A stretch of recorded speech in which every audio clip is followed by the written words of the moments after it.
pumapasok. Ang buong pagkatao ay umaawit na may lugod. Sa masayang pag-awit ko, pinupuri ang buhay na Diyos. Amen? Tayo po lahat ay patuloy na lumapit sa ating buhay na Diyos at damhin po natin ang presence ng Panginoong Diyos na siyang malaya umilo sa ating pong puso at sa ating pong kalagitnaan. Hallelujah! Hallelujah! Praise God!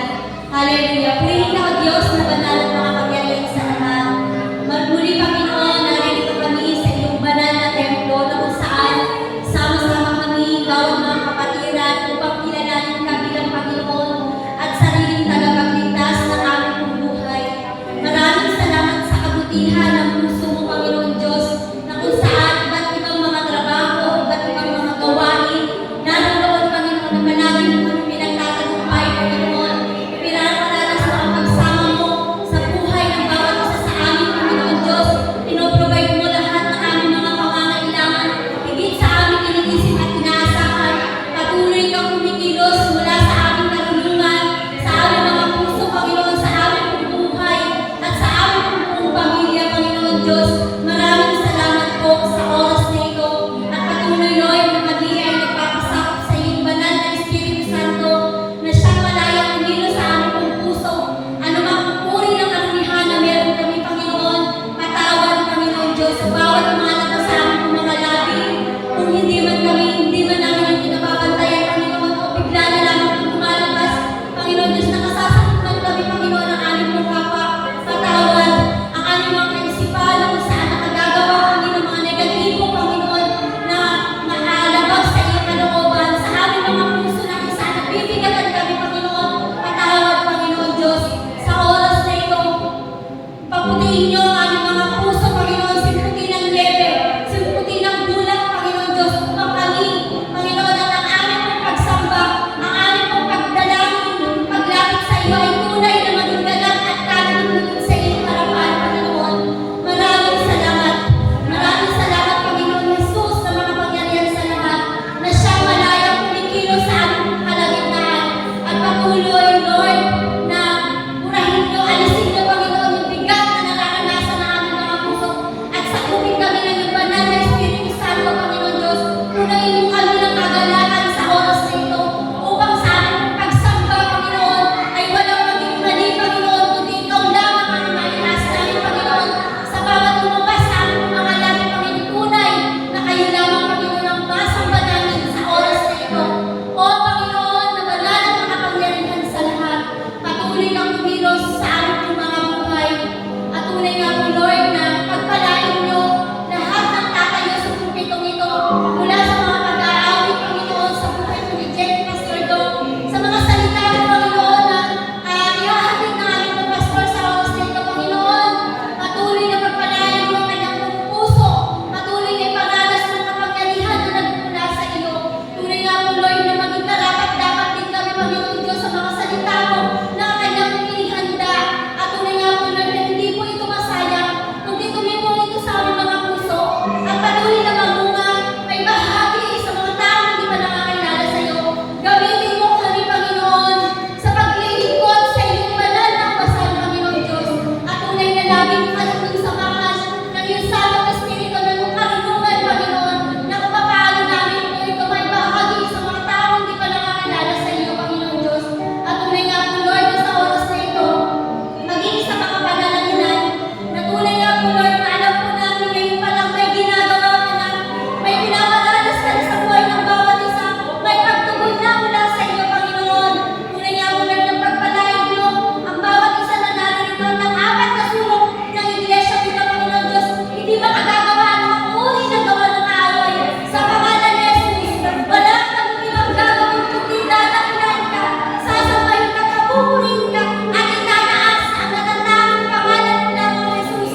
na to. Sabi mo naman sa katabi mo, masaya ako na ikaw yung kasama ko ngayon sa sambasan ngayon.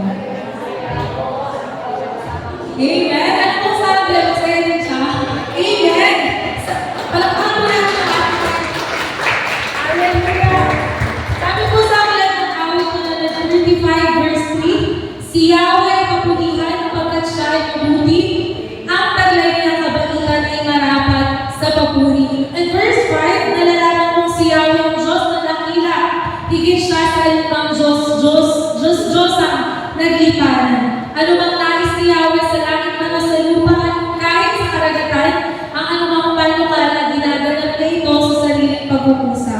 Tunay nga po sa lahat ng ginawang himala ng Diyos sa buhay natin, wala tayong pwedeng maging dahilan upang hindi magpuri, magpasalamat, at malayang makasamba sa Panginoon sa gabi na to. Minsan mga kapalakpakan natin ang ating Panginoon. Pagpulihan po natin siya, sama-sama natin bigyan ng mataas na pagsalamat ng Diyos sa buhay. Hindi po natin ang song na kumakakuha.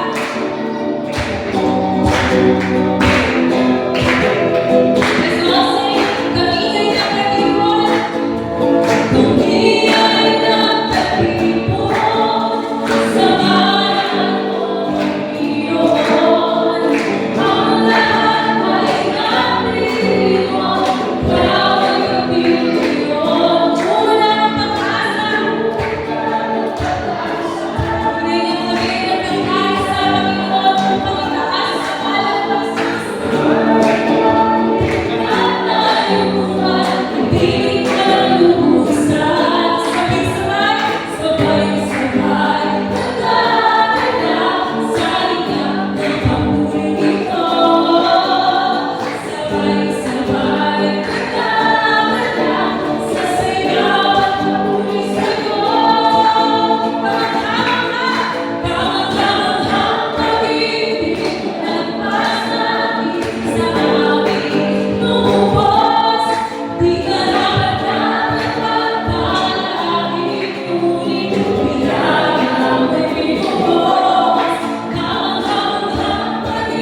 pagsisisi. Kay karapat-dapat sa pagsambang wagas. Hallelujah. Sabi po sa kanyang salita, sa aklat ng Awit 46 verses 1 to 3. Ang Diyos ang ating lakas at taglungan at tandang sa klolo kung may kaguluhan. Di dapat matakot, mundo'y mayanigman. Kahit nasa dagat ang bundok, matamay, kahit na maglalim ang karagatan at ang mga burol, mayanig o maging balwan. Tuloy nga po, sa anumang panahon, estado ng buhay natin, ina-assure ng Panginoon na sa Kanya, mararanasan natin yung kaligtasan. Na sa Kanya patuloy natin masasabi na mabuti ka, Panginoon, ano man ang sitwasyon na meron kami. Kahit sa gabi na ito, kapatid, hayaan mo maging manala ang puso mo sa pagpupuri at pagsamba sa ating Diyos na buhay. Karapat-dapat at nag-iisa, dakila, at karapat-dapat na tumanggap sa tunay na pagsamba at pagsalamat mula sa inyo. Mangitin po natin ang kabutihan ng Diyos sa ating mga buhay.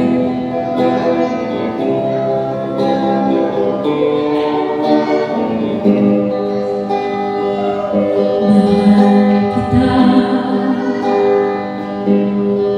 nananangkan ang iyong biyaya, buong buhay, hawak mo sa iyong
Salamat, Lord, sa bawat mga pangako mo, na sa bawat araw, panibagong umaga, panibagong lakas at pag-asa, ang aming po nararanasan. And we're ready to receive your word, Panginoon, sa gabi na ito. We're ready, Lord God, na patuloy na magpa-transform, magpabago, magpasailalim sa kalooban mo, Panginoon. Hallelujah. We acknowledge your holy presence, Lord God. Patuloy kang kumilos, Panginoon, sa aming mga buhay. Na mas maranasan ka namin sa pinakamalalim na kaparaanan mo, Panginoon, kung paano mo kami kakausapin. Salamat, Lord. Ngayon pa lang sa aming pagsamba, nararanasan na namin yung init ng pagmamahal mo, Panginoon, ang pagyakap ng iyong banal na presensya.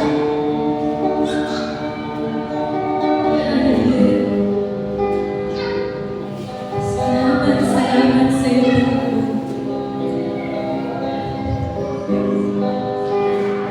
Pwede ba natin ulit itaas ang ating mga kamay? Sama-sama natin muling awitan ang ating Panginoon. Let us declare na sa buhay natin mananatiling ang Diyos ay tapat, ang kabutihan na ay patuloy na mararanasan mo, maging ang iyong buong pamilya, maging ang bawat mga tao na nakakausap mo, magiging daluyan ka, pagkat ang Diyos na sinasamba mo ay Diyos ng kabutihan.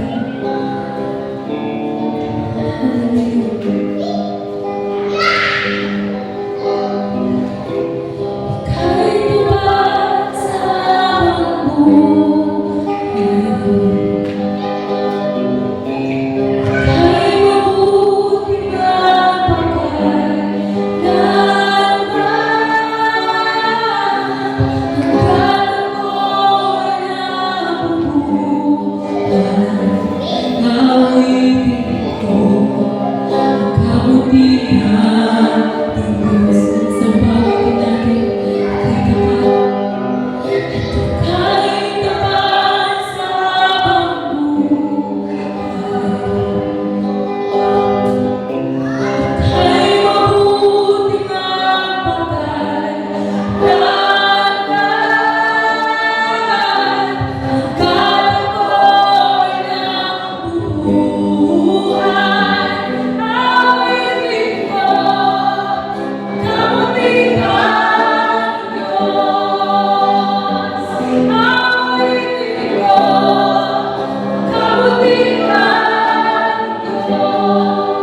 Tunay nga, Panginoon, patuloy na mararanasan namin ang iyong kabutihan.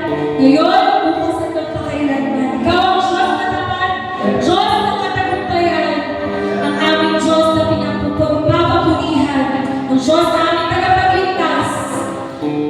Maraming salamat po sa iyo lahat ng aming patuloy, pagtagilan, pagsamba sa nag-iisang pangalan ng aming Panginoong Jesus. Amen.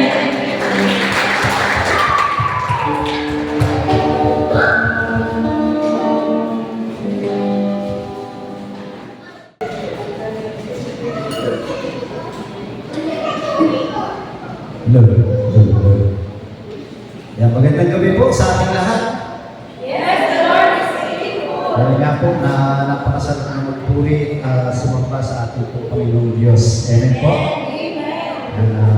Ramdam po ba natin yung pagsama ng ating Panginoon sa ating pananambahan? Amen. At sa gabi po na ito, yan muli, tayo po ay makapakinig ng kanyang po mga banal na salita na hango po sa aklat po ng Mateo, chapter 6, verse 25 hanggang 34. Ang babasahin po natin, Mateo chapter 6, verse 25 hanggang 34. Nakakita na po ba?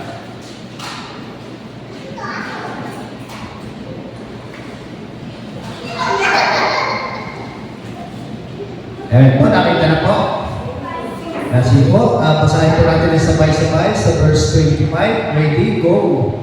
Kaya sinasabi ko sa inyo, huwag kayong mabalisa tungkol sa inyong kakainin at inyong inumin upang kayo mabuhay o kayo tungkol sa susuotin ng inyong katawan. Hindi ba ang buhay ay hindi mahalaga kaysa pagkain at ang katawan kaysa damit? Gusto ninyo ang mga ibon, hindi sila nagtatanim, hindi maaari man, may nagtitipon sa kamalig, kundi pinapakain sila ng inyong amang nasa langit. Hindi ba hindi kayo mahalaga kaysa mga ibon? Sino sa inyo ang makapagpapahaba ng kanyang buhay na kahit isang oras sa pamamagitan ng kanyang pagkabalisa? At bakit kayo nababalisa tungkol sa pananamit? Isipin ninyo kung paano tumuturo ang mga bulaklak sa parang hindi sila nagtatrabaho, hindi gumagawa ng damit. Ngunit sinasabi ko sa inyo, kahit si Solomon sa kanyang kalangyaan ay hindi makapagdadali ng singganda ng isa sa mga bulaklak na ito. Kung dinaramitan ng Diyos ang damoso parang ang buhay ngayon at sa kalagawasan ay ginagawa sa kanan. Kayo pa kaya hindi kami yung pananampalataya sa Kanya. Kaya huwag kayong mag-alala na baka kayo kusin ang pagkain, inumin mo damit. Hindi ba sa mga bagay na ito alam na inyong amang nasa langit na kailangan ninyo ang lahat ng ito? Ngunit higit sa lahat ay bigyan halaga ninyo ang kaharian ng Diyos at ang pamumuhay ng ayon sa Kanyang kalooban at ibibigay niya sa inyo ang lahat ng mga bagay na ito. Verse 34, kaya nga, huwag ninyo kalalahanin ang bukas sapagkat ang bukas ang mag-aalala sa sarili niya sapat na ang inyong mga suliranin sa bawat araw. Kaya pumikoy Panginoon sa pagkabasa po ng kanyang mga banal na salita, tayo po sumayon daling manalangin. Muli nga po Panginoon, maraming salamat po sa iyong mga salita po na ito na patuloy po namin na babasa at pag-aaralan po Panginoon. Dalangin po namin sa gabi po na ito sa aming pag-aaral ng iyong mga banal na salita ay patuloy na samahan niyo po kami, buksan niyo po ang aming mga puso at isipan upang ang iyong mga salita po na ito ay magsilbing kalakasan po ito ng aming buong spiritual na buhay. Samahan niyo po kami sa tagumpayan po Panginoon ng aming paggawain po na ito ngayong gabi po. Salamat po at kumami sa aming dalangin sa pangalan ni Jesus. Amen. Amen. Ang pagkakas po ng ating pagpupulay-pulayan is paano mapagtatagumpayan daw po yung pag-aalala. Sino po ba rin yung mga nag-aalala? Yan. Nagbigay po ako ng mga verses na ating po mga babasahin mamaya pagka binanggit ko po. Yan, tatayo at babasahin niya po yung verse na binigay ko, na binigay ni Josie. Yan. Sabi nga ay normal din daw po sa bawat isa po sa atin na tayo po ay mag-alala. Amen po ba? Yan, kung minsan, di po ba, nag-aalala din po tayo, gaya ng mga nabasa po natin na para bang lumaya yung aming pagsasalo-saluhan sa araw ng bukas. Paano na kaya yung pagpasok ko? Yan, di ba? Paano kaya yung pag-aaral ko? Diba? Paano kaya yung mga gastusin natin sa bahay? Yes, bakit sabi nga ay lubos tayo mga nag-aalala dun sa mga bagay na ang ating po mga naranasan. Lalo na nga daw po, number 1 po dyan, pinag-aalala po natin yung problema natin po sa ating pong pananalapi. Yan ang pera. Kung sa parang pera yata sa pagkayata ng buhay ng tao, di po ba? Kapag ka walang pera, mainit ang ulo. Yan, di ba? Pagka maraming pera, mainit ang ulo. Di ba lang sa gagastusin? Kaya po sabi nga ay, ito daw po yung pananalapi, ito daw po yung maging dahilan kung para ito daw po yung nagdudulot sa atin ng pagka-stress.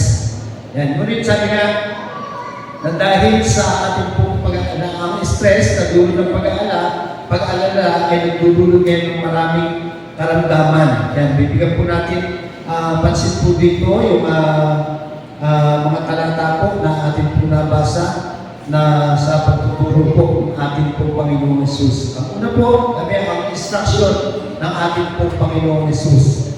Yung instruction. Yan. Sabi nga sa verse 25, di ba, na basahin ko lang muna sa 25. Kaya sinasabi sa inyo, huwag kayong mabalisa tungkol sa inyong mga kakainin at sa inyong iinumin upang kayo mabuhay o kayo tungkol sa susuotin ng inyong katawan. Hindi ba ang buhay hindi mahalaga kaysa pagkain at sa katawan ay sa damit. Yan. Sabi nga tandaan po natin sa mga verse po na ito, sa verse 25 po na ito, tinuturuan po tayo ng ating po Panginoong Hesus na huwag daw po tayo mag-alala. Ano daw po, yung pagkakaiba, yung huwag mag-alala at yung kundi mag-alala. Yan. Ano daw po yung pagkakaiba ng dalawang bagay po na ito? Yan, nakikita po natin ng nakakamita ng problema ang isang taong nag-aalala. Ay may po ba ron? Kapag tayo po ay lubos na nag-aalala po sa ating po mga sitwasyon, yan, di po ba? Sabi nga ay humahantong po ito o lumilikha po ito ng problema o nakakakita tayo ng problema kapag tayo po ay lubos na nag-aalala. Yan.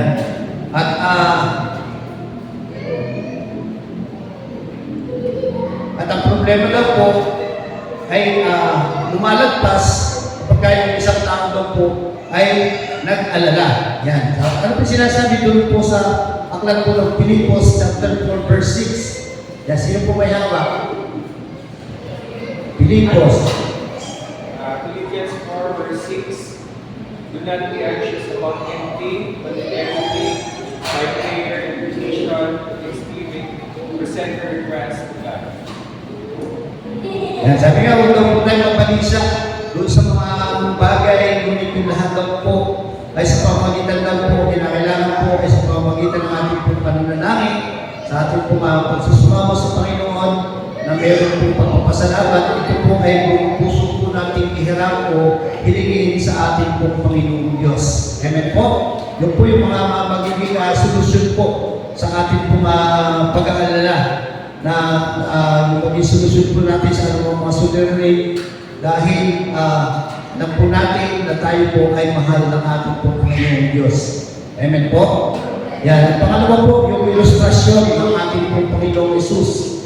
Yun, sinasabi din po doon sa verse 26 hanggang 27. Di po ba, nasa yung siya-alang-alang po natin dito, yung mga ibon, di po ba? Yan, pinagpala daw po ng Diyos ang mga ibon. Yan, bagamat sila po ay hindi nagtatanim o hindi sila nag-aani, pero sabi nga, andun pa rin po na hindi po sila pinapabayaan ng ating pong Panginoong Diyos. Yan, tingnan naman po natin doon sa sinasabi po doon sa Pilipos chapter 4 verse 19.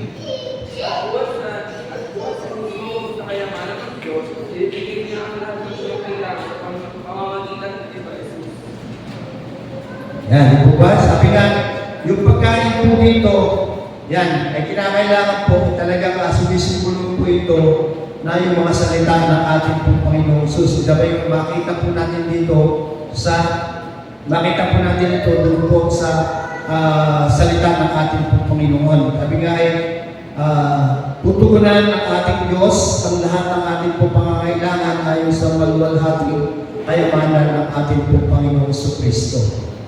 Yan. Salang-alang din po natin dito yung unay ibon, yung ngayon po naman po yung mga bulaklak. Yan, mapasa po natin yan, nabasa po natin doon sa verse 28 hanggang 30. Yan, sabi nga ay pinapaganda daw po o dinanamta ng Diyos o inaanyuan ng Diyos yung mga dako ng mga bulaklak, maging yung mga bulaklak po ng damo. Yan. Sabi nga ay tandaan po natin yung damit o yung inaanyo ng ating Panginoon sa mga halaman o sa mga bulaklak. Ito daw po ay sumisimbolo ng ating po mga kagustuhan sa buhay. Ang Diyos po ay handang magsupply, hindi lamang ng ating po pangangailangan, kundi pati na rin yung mga bagay na ating pong mga ninanais. Yan. Ano po sinasabi ko sa aklat po ni Juan, chapter 15, verse 7?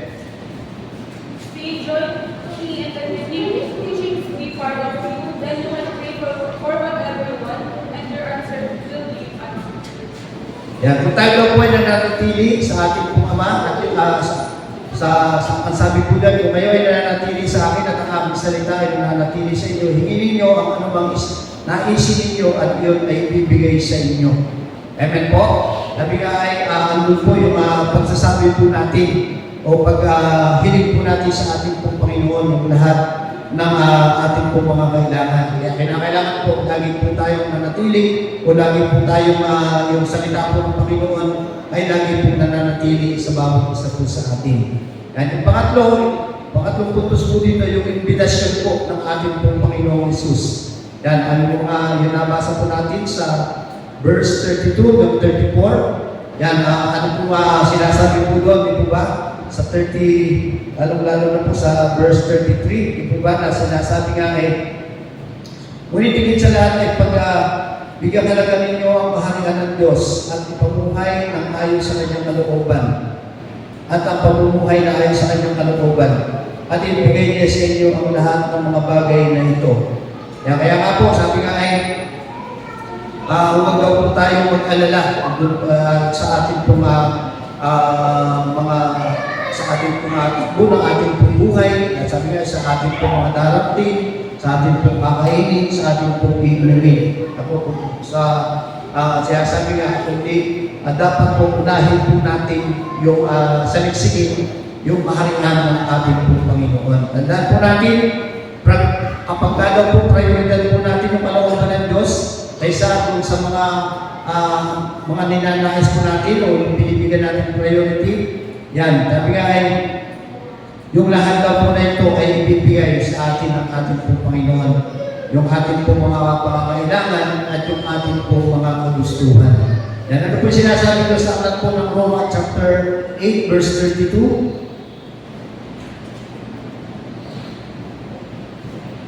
Kung ang sarili ng anak ay ibigay sa kapit sa ibigay para sa ating lahat, hindi kaya yan ibigay na masagana sa ating lahat ng bagay. Yan, di po ba? Sabi nga maging yung ating pong Panginoong Jesus, di ba? Siya hindi po siya pinagkait ng ating Diyos Ama na ibinigay po sa atin, di ba? Sabi nga, yung kanyang pagputong na anak ay binigay niyo po sa bawat isa po sa atin. Ngunit, sabi nga, kung yung Panginoong Diyos Ama ay ibinigay ng kanyang sariling anak, di ba? Para po sa katubusan ng ating po mga kasalanan. Yan, awat po kung pangasa yung mga ating po mga pag-aalala doon po sa ating mga kakainin, sa ating po mga susutin, sa ating po mga iinumin. Di po ba? Sabi nga ay mas saliksigin po natin, unahin po natin yung saliksigin yung kaharian ng ating pong Panginoong Diyos at yung lahat po ng bagay po na yan ay ibigpagkakalog na po sa atin. Yan. Pang-apat po, ano po yung implikasyon ni Jesus dito po sa ating pong pinag-aaralan po yung pamamaraan. Sa verse 23, sabi nga yung pamamaraan na may pangako. Yan. At tandaan po natin na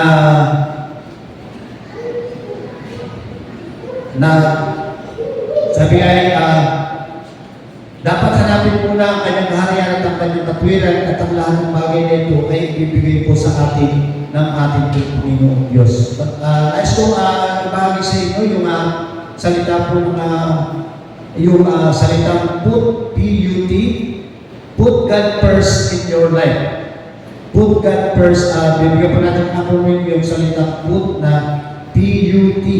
Yan, sa letter P, ang sinasabi po dyan, na put God first in your life, pray para sa inyong mga pangangailangan at para sa ating po mga kagustuhan. Ito ba? Sabi nga ay unahin po natin yan, ipag-pray po natin, ipanalangin po natin yung lahat ng ating po mga pangangailangan at yung ating po mga kagustuhan. Yan. Ano po sinasabi doon po sa aklat ni Santiago chapter 4 verse 2?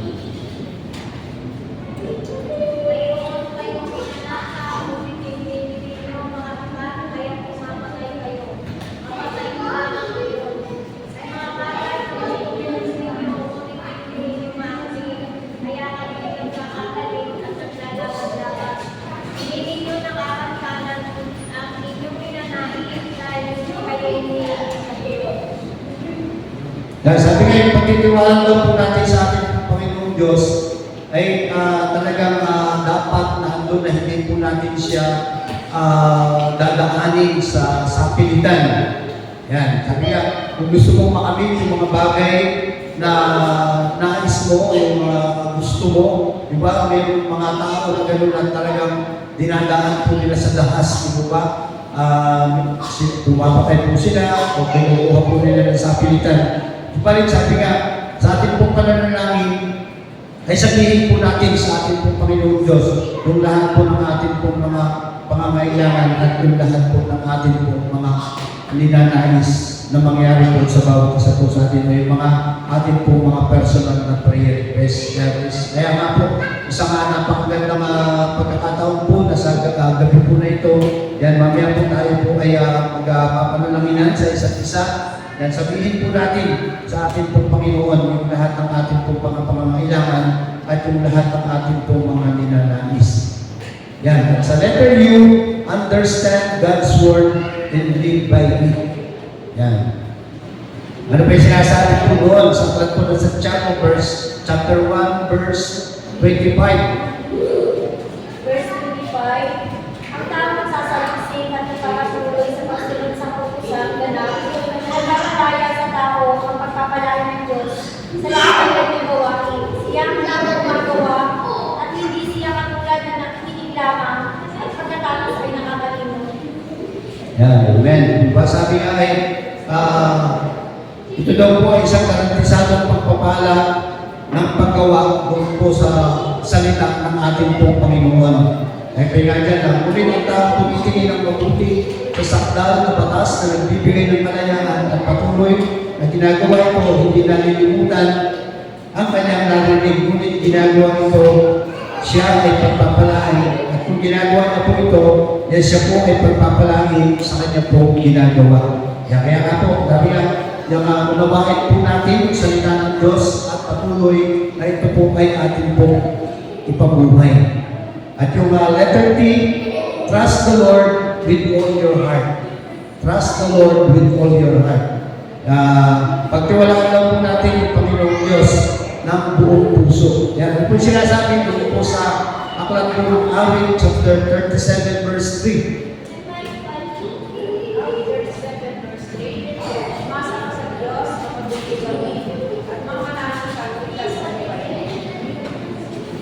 Yan, di ba? Sa kanyang version, di ba, umasa. Dito naman sa isang version is magtiwala ka sa Panginoon at gumawa ka ng mabuti. Yan, talagang ganda po na pagtiwalaan lang po natin yung ating pong Panginoon sa ating pong pananampalataya sa Kanya ng buong puso. Amen po. Yan po yung acronym po ng PUT, yung PAT, na ibig sabihin, put God first in your life. Yung una po, pray. Tapos, understand God's word and live by it. At letter T, trust the Lord with all your heart. Yan, sabi nga, sa ating pong pagtatapos, sabi nga, warring ends when faith to Jesus begins. And faith to Jesus begins when reasoning ends. Sabi nga ay na nagtatapos daw po yung ating mga pag-aalala kapag nagsimula po yung ating pong pananampalataya sa ating pong Panginoong Hesus. Amen po. Sabi nga kung patuloy po tayo nananampalataya sa ating pong Panginoon na siya yung Diyos na kapagmahal, siya yung Diyos na makapangyarihan sa lahat. Yan, sabi nga sa pamamagitan po ng ating pong pananampalataya sa Kanya is magtatapos po, mawawala po yung ating pong mga pag-aalala. Yan, at sabi nga, at ang pananampalataya kay Jesus ay nagsisimula kapag nagtatapos na po yung ating pong mga matwiran. Yan, kaya nga po, napakaganda po nito na yung mga salita po nito ng ating pong Panginoon na patuloy po natin pagtiwalaan siya dahil siya po yung Diyos na patuloy na nagbibigay po sa atin ng lahat ng ating pong pangangailangan. Matutulang po tayong manalangin, matutulang po tayong unawain at matutunan po tayong magtiwala sa Panginoong Diyos ng buong puso. Amen po? Sige po, kaya maraming salamat po sa mga salita po na ito na patuloy po natin napagbubuhay po tayo. Sige tayo manalangin, tuloy na po Panginoon. Maraming salamat po sa inyong mga salita po na ito na nahayag yung gabi po na ito at ikaw po sa patuloy. Pagbigay po sa amin ng kaunawaan po, Panginoon. Patuloy na sa patuloy po namin yung lahat ng mga salita po na ito at patuloy na sa iyo po kami magtiwala ng buong puso at may pagbuhay po namin.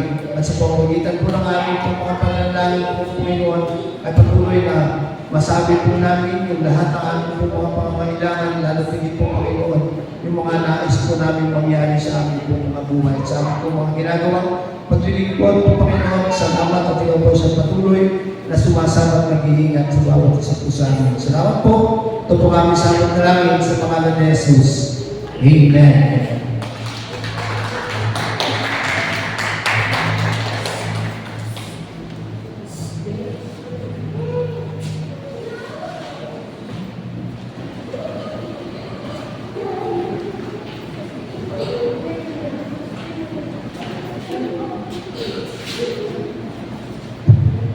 Kaya dapat po tayo sa ating pananalaginan. Buksan po natin ang ating Biblia sa Aklat ng Kolosas, Kabanata 4, Talatang 2.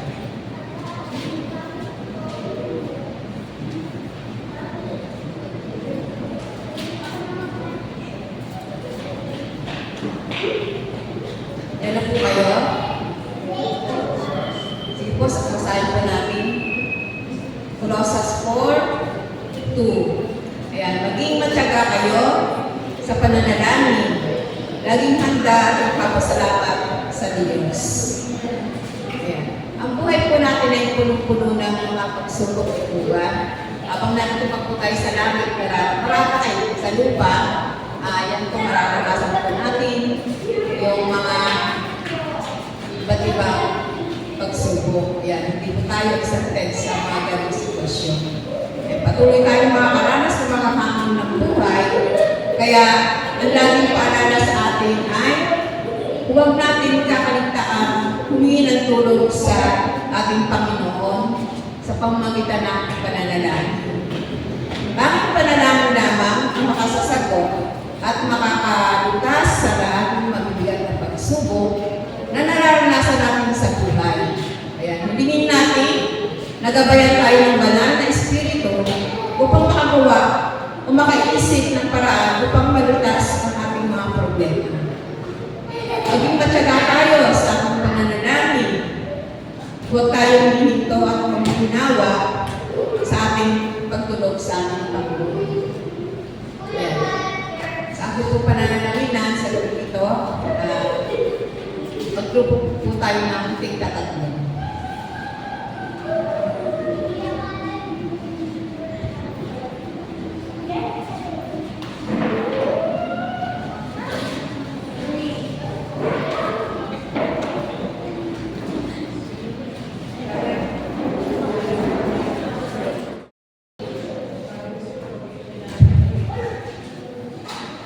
Po tayo po manalangin. Nakilang Diyos makapangyarihan sa lahat. Salamat po Diyos sa gabi ito na kami Panginoon ay sama-sama nakatulog sa iyo. Malaya po kami na idudulog namin Panginoon yung mga kaibigan namin, mga hibig po namin Panginoon. Tunay nga po Diyos na sa inyo po kami lumalapit, lumudulog. Ano man Panginoon yung mga sitwasyon namin nararanasan po Diyos. Lord, patuloy na kayo ang siya magbigay ng katugunan sa aming mga idinulog na panalangin. Patuloy na maranasan po namin, Panginoon, yung mga idinulog po namin, O Diyos, ay makarating sa iyong panan. At sa kalooban ng Panginoon, na ito ay inyo po tutugunin sa tamang panahon. Maging sa mga kapatid po namin na nakakaranas ng sakit. Lord, patuloy na tinakas po namin sila sa iyo na sila Panginoon ay ilo pong pagagaling. Ano man Panginoon yung kanila pong nararanasan. Dahil kayo Panginoon, ang dakilang magagamot na higit sa lahat na nagpapagaling sa anumang karamdaman. Bagay sa aming mga pagkakalaw Panginoon ng mga pagpapala na pagkakalaw po namin. Lord, patuloy patuloy na kayong siyang magbalik sa bawat kamay na nagkakaloob at patuloy na magamit po ito ng naayon sa iyo, O Diyos, upang ang inyong pong iglesia ay patuloy na maranasan yung paranasan po namin yung pagpapala ng Panginoon. Purihin ka, O Diyos, sa bawat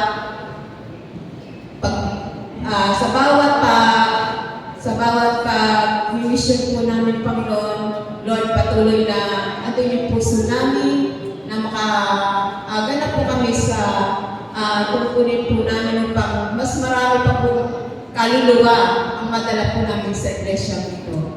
Sa inyong harapan, O Diyos. Ito po ang aming sapadalangin sa matamis na pangalan ni Jesus. Amen.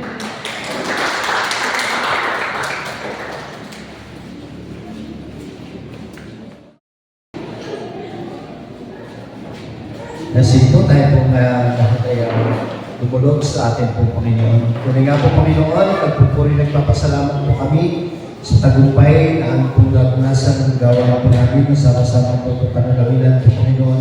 Salamat po, Panginoon, sa lahat ng aming pong idinulog sa inyo, na aming pong mga kahilingan, sa aming pong mga pangailangan po, Panginoon. Salamat at alam po namin na ito po ay inyong patuloy na tutugunin po, Panginoon, sa inyong takdang panahon. Alam po namin po, Panginoon, na ikaw po ay sa Diyos na patuloy na nagbibigay ng mga biyaya at para sa inyong mga anak na humihigay sa inyo sa pamamagitan po ng aming pagpanalang namin. Salamat din po, Panginoon, sa inyong presensya na patuloy po pinaparanas sa aming po mga ginawang pagsamba, pagpupuri po, Panginoon. Salamat at ikaw po ay siyang patuloy na aming po nadakilan, naluwalhati po, Panginoon. Napasalamatan po, Panginoon, sa lahat ng mga biyaya at pagpapalad na binibigay niyo po sa bawat isa po sa amin. Maging sa amin po mga kalakasan po, Panginoon, ng aming po mga physical na pangangatawan. Salamat po, Panginoon, at ikaw po siyang patuloy na nagre-restore po dito sa bawat isa po sa amin. Salamat po, Panginoon, at paging sa amin po pasamantalang pag-iwahiwalay. Lord, dalangin po namin na patuloy niyo po kaming ingatan, patuloy niyo kaming samahan po, Panginoon, sa kaming buhay makarating sa aming po mga tahanan ng ligtas, at nandin po namin yung aming po mga mahal sa buhay na naroon din po yung galak sa kanilang po mga puso. Angkin po namin ang tagumpay ng gabi po na ito sa mga nalalabing oras po, Panginoon. Alam po namin na ikaw po isang patuloy na sasama at mag-iingat sa bawat isa po sa amin. Salamat po, nawa itaglayin ng bawat isa yung mga biyaya at pagpapala na nanggagaling sa ating Diyos Ama, ang pag-ibig na nanggagaling sa ating Diyos Anak, at ang pagsama ng Santong Espiritu ay patuloy po nating maranasan ngayon at magpakailanman. Amen. God bless you.